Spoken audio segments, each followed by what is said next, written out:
Hello, hello. Thanks for tuning in to my replay. This is Jan Hatch of Chalk Fun with Jan on Facebook, and I am joining you today to do a little Friday night crafting. We've made it through a week of staying home and washing hands and sanitizing when we have to go out, and all of those good things that are necessary but are not necessarily fun. So I do think that we all need a little break to enjoy something beautiful, to enjoy something fun, to just indulge ourselves a little bit. And my favorite way to do that is with crafting. So I am here tonight. We're doing a distressed door plate. And I'll move some of this around. This is just a little plaque that I picked up for a couple of dollars, probably at Walmart or somewhere like that. It's not fancy, but it is a nice distressed finish, and it's a little different from the projects that I've been working on lately. I need to make sure that I am up in frame here. Hi, Eddie. I see that you're watching. Thank you. Glad you're with us. I am trying to, in my perpetual fight with my laptop, trying to be able to see who is here and who is joining us. I'm going to be using the Awkward Since Forever transfer. It's one that I have enjoyed using.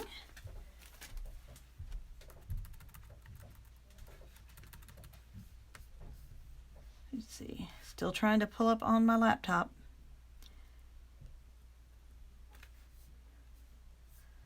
I'm not sure if my internet is completely and utterly slow tonight, or if it's just decided to get on my nerves. Ooh, I've got it. Okay, so this is a new transfer.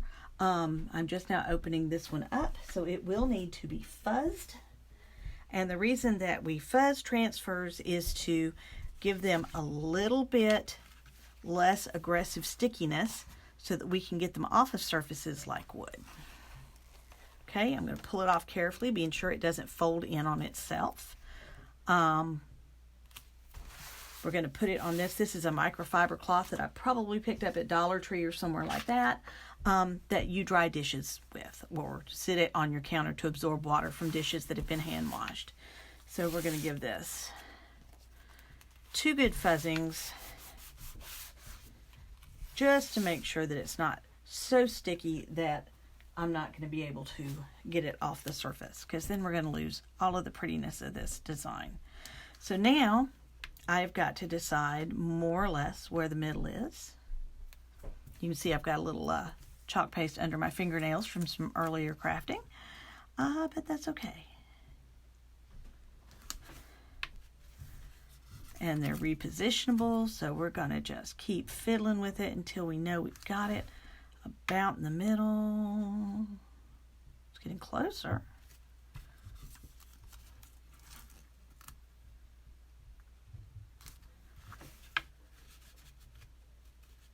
I think that looks pretty good.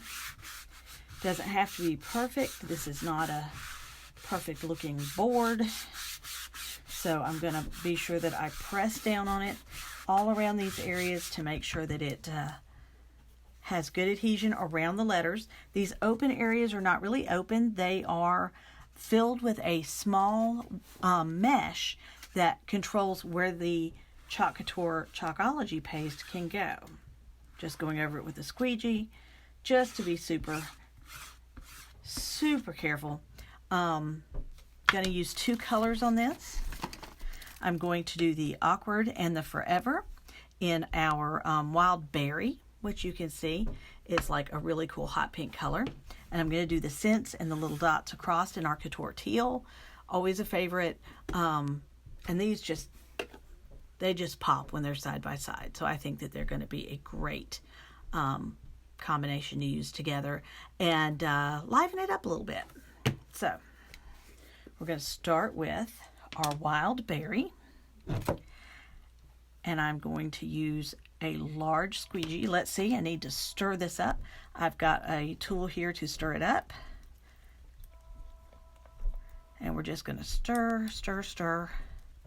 until it is like a nice, smooth yogurt sour cream kind of texture. And it does seem to be. So let me scrape this off. And it is ready to use. I'll set that right out of screen there. So, okay, I need to wash that one again. This one is clean. We're going to take our large squeegee. I'm going to place it down in the paste.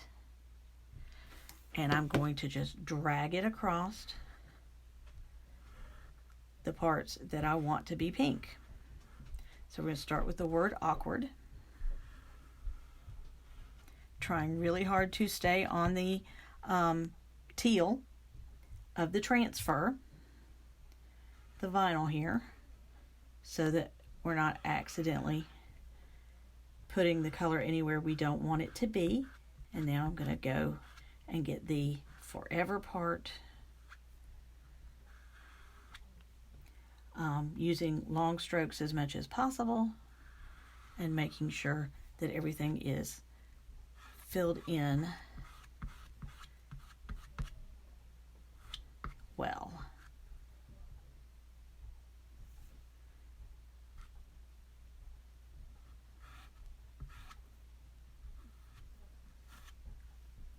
Adding just little tiny bits until I know that I have it. Get the top of that little R. Okay. So I think we are done with this color. Now, because I'm operating quickly, I can get away with doing this. But normally I would do the top, then the middle, and then the bottom. Opening up the Couture Teal, got another little stirring tool here. These little things are so handy to have. I'm going to actually use the end of the stirring tool as a squeegee. So I'm going to start with the word since. Since I'm dealing with kind of a small area here, I wanted to try to be very precise in filling these little tiny dots and not, hopefully, spread the teal paste all over the magenta or the magenta all over the teal. There are ways to work around such things, but I try not to cause too much trouble for fixing things myself. So set this aside, and now we will do the fun part.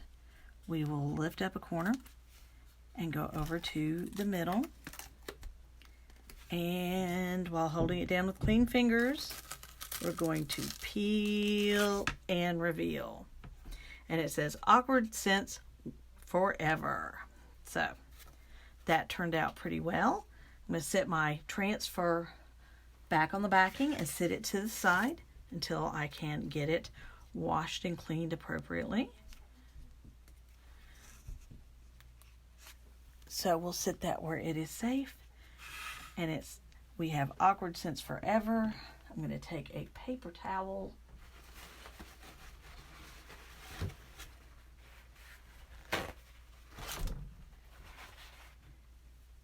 And I'm going to take a disinfectant wipe. This is like a Lysol wipe, not a Clorox wipe. And I'm going to just clean off the ends of my tools. I don't have running water down here in my little craft studio, so things that can be cleaned up without running water, I go ahead and tend to do this way. And the tools are pretty durable. This doesn't really cause a problem. Not had any issues with the Chalk Couture tools. So I'm going to put those back. Now I'm going to look at my squeegees.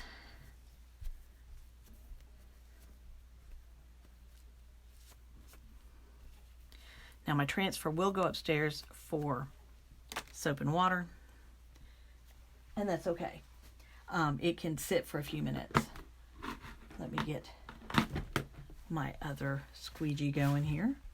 Well, I didn't use another squeegee, but I will use this to get off the majority of it off of my hands, because I notoriously always end up with stained fingernails and hands, and I should probably wear gloves when I craft, but I don't do that. So Let me close up my paste while this is drying. And we can embellish this little board.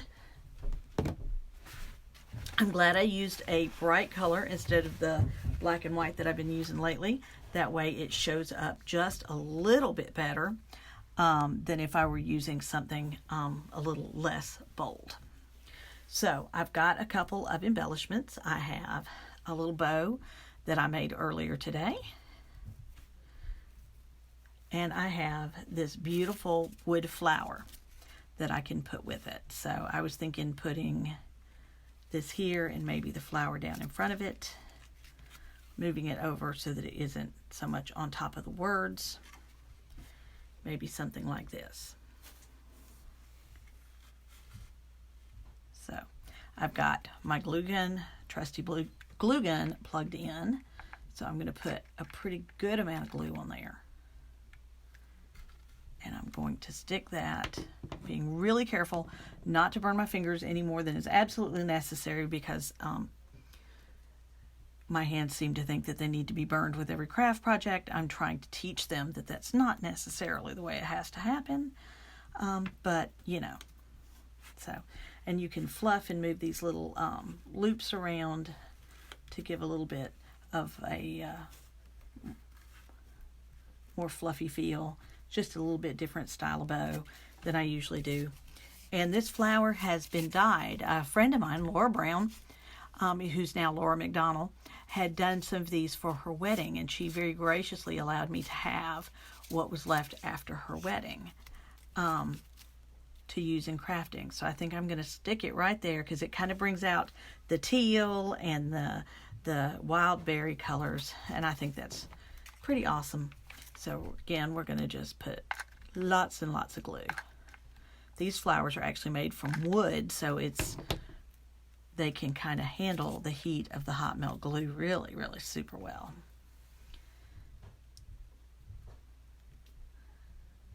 And we're just going to press that in there and let it cool down.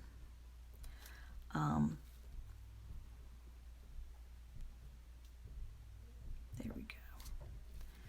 I think that's pretty good, and I think that makes a lovely project. And the bow and the flower give it a little three-dimensional quality. These embellishments are really a simple way that you can jazz up even items that you already have around your house and make them, you know, a little more springtimey, or, you know, just a little more reflective of what you want to see right now. And right now what I want to see is spring and good weather and happy times. And I'm sure that y'all probably do too. I mean, allergies aside, spring's bringing a lot of color back in the yard, and I really kind of like that. So I hope you are well. I hope you have been enjoying these videos. I'm also cross-posting them into my VIP group, Chalk Fun with Jan VIP group on Facebook, which you're all welcome to join if you're not already a member. I am cross-posting them with Instagram, Chalk Fun with Jan. I am cross-posting them with Facebook and, YouTube, Chalk Fun with Jan. And I am trying to learn how to do that with Pinterest. So hopefully you will be able to find these if you ever want to look at some ideas and have a little something that you can hang up. I feel like I should put this on my bedroom door because awkward tense forever is pretty much how I roll. So anyway, I hope you're well. I hope you are looking forward to a good weekend with your family. I hope you can get outside a little bit and enjoy the sunshine. I hope the sunshine lasts. Be good to each other and keep on crafting, and I will see you soon.